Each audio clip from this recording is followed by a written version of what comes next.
Tuesday night, Chancellor High School, good opportunity for this community to talk about a real problem. That's correct. Tuesday night, 6 p.m. at Chancellor High School is an opportunity for the community to come together to talk about the dangers of heroin and opiates, how they can affect our community as well. It's not just the people over there that it's a problem. It can be in any household. It can be any household. It doesn't show a race. It doesn't show a, doesn't matter if you poor, middle class, or rich. It's affecting everyone. How big a problem is it around in the region? It's a huge problem, not only in Spotsylvania County, but in the surrounding counties as well. You know, our deputies are responding to overdoses on a regular basis now.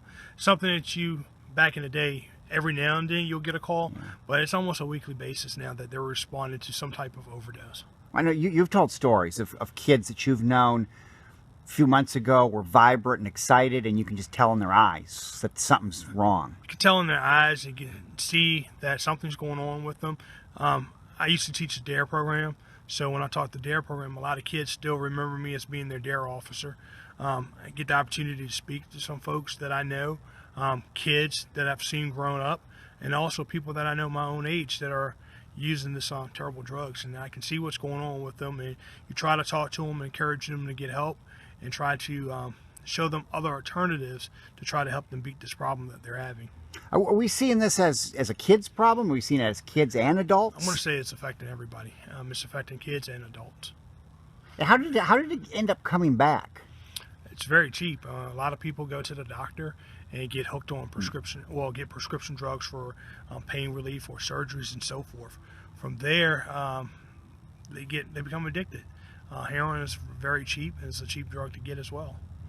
Tomorrow night, Tuesday night, you're going to be offering a lot of things to look for, and I guess some solutions to give people some hope. Well, tomorrow night we're going to have First Sergeant Woodard of our Criminal Investigation Division. He's going to come out and talk about some of the statistics of what's going on here locally in Spotsylvania County.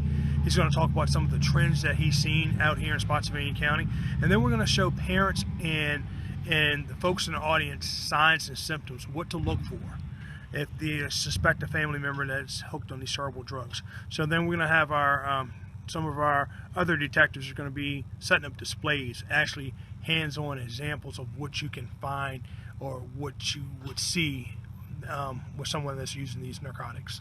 Time well spent. You never know what you may end up dealing with in your own family. Exactly. It's affecting everybody. It's affecting family members. And I talk to so many people out here that I talk to, business people and so forth, on a regular basis, and say that this problem is true and dear to their heart because they either know someone who has overdosed or they've lost a family member because of heroin and opiates. So we have some very good speakers tomorrow night. We have a lady, a local business person that's going to come out and speak about the loss of her daughter because of this. Then we also have a young man that's going to come out and talk about how he's in his recovery program and what he is doing to get clean and make his life a little bit better. 6 o'clock, Chancellor High School. 6 o'clock, Chancellor High School. It's a big event tomorrow night. I encourage parents to come on out. I encourage parents to bring their teenagers out. And I encourage parents not to be afraid to have this open discussion with their kids about what's going on. Because our goal is to prevent, and our goal is also education. If we educate people, hopefully we can prevent people from suffering from this terrible problem as well. Our officers are carrying Narcan in their vehicles.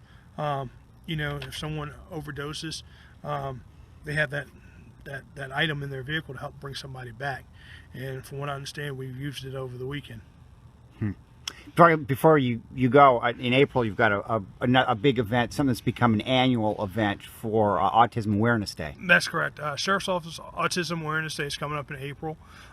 Please check out our Facebook site and check out our website for up-to-dates on the actual time and place of Autism Awareness Day. And of course, we're going to be sharing the information with you, Ted, and B101.5 and News Talk as well.